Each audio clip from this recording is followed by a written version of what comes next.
Hey Jorge, on the bench today is your flagship, brass flagship that I originally installed back in September of last year. This saber is very unique to me because this is my first ever paid commission that I took from anyone. I'd done a couple trade commissions prior, but I'd never done an actual paid commission. So this one was very unique to me. Also unique was it was one of the first where I've ever like etched a full-blown hilt. The original hilt that I did, I actually for Aaron Cruz, I actually went straight through the hilt on accident, trying to do a deep etch, not realizing how deep it was. On aluminum, it went through very easily, so I upgraded him and gave him my brass flagship as a trade for having done that. Even though I had an aluminum one, I wanted to do something nice. But this came to me, and this had originally Kessel Custom Sabers Bluetooth chassis for the flagship that I really didn't like because it had many thin walls. I warned Aaron about that before. That being said, it is what it is. So what I did is I had to take that all apart, recover all the parts that I needed to, and desolder, do everything that was required, which is actually more work than just doing a straight install.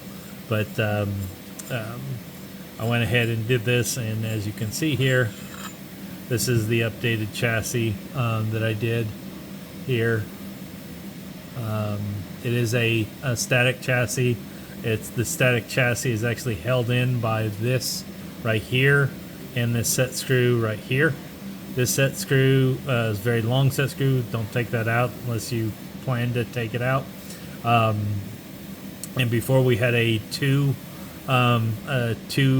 piece switch, a left and a right. I had to actually tap that out afterwards. For some reason, it was definitely stuck in there. Even though it's threaded, it was stuck. So I actually had to pry it out as a whole. So now we've got, reuse the pixel emitter PCB in here, reuse the Profi board. It is 2.2.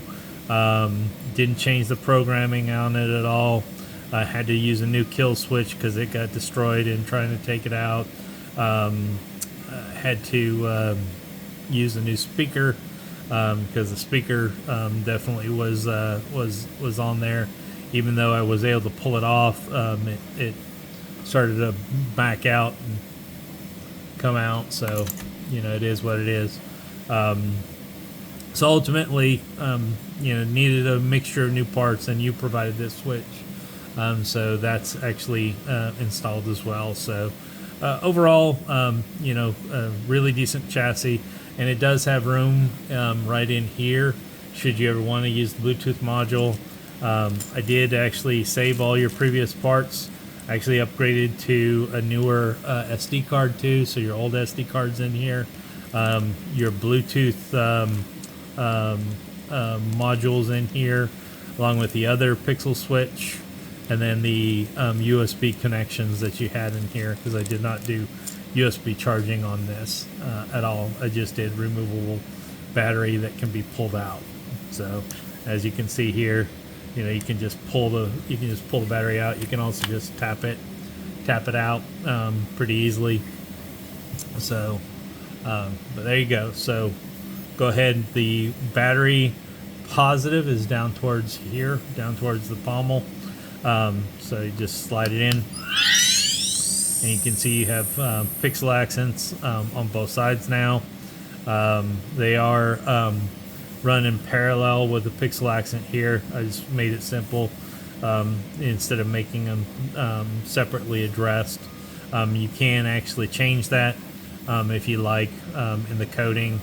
You just have to take the wire off of here for that's on the Profi board and move it to another data spot. So, but I know you do installs yourself, but your pixel emitter is doing cool stuff too.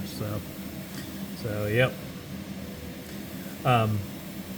Anyways, so That is it overall. The same programming, same everything. So I'm not going to go over all the different things, but just really appreciate you giving me a chance to update it and get it up to speed and newest. This actually says CWS, Civilized Weaponry Services, for my business profile. So, all right.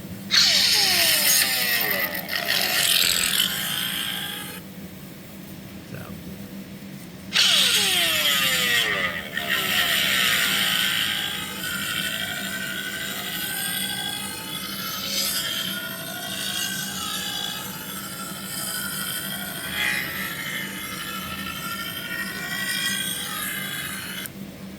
There you go.